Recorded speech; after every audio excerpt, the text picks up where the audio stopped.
So here we have the Hyundai IX35 1.6 GDI-S manual on a 64 plate. I'm going to start off by showing you around the outside of the car and then we'll hop in and run through some controls. But from the outside you can see it's a 5-door car with alloy wheels. Let's start off inside the boot and then work our way around the rest of the car from there.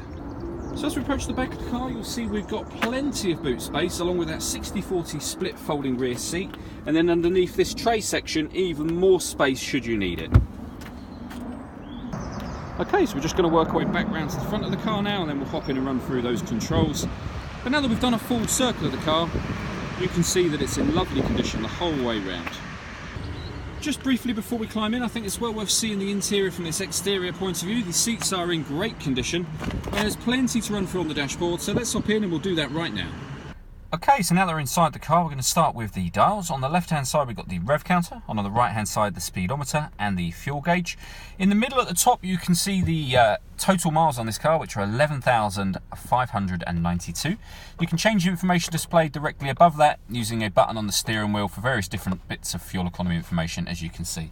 And that button is this one here that says trip on it, so very easy to use.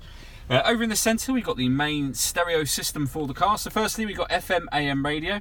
When it comes to media we have a CD player and we've got the ability to connect up an auxiliary or USB device. So plenty of ways to listen to your music in this car. Working our way down from there we've got your air conditioning.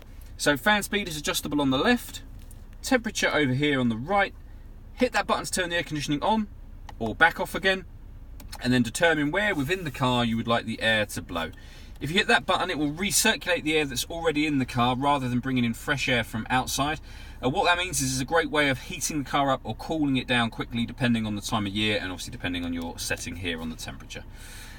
Underneath that, we have two 12-volt charging sockets, and then in the middle of those we've got the auxiliary and USB input that I mentioned previously. And finally, we have a 6-speed manual gearbox. All that leaves me to say is thank you for taking the time to watch this video. If you'd like to come and see the car in person and have a test drive, please feel free to call any of our MJA sites. We'd love to hear from you soon.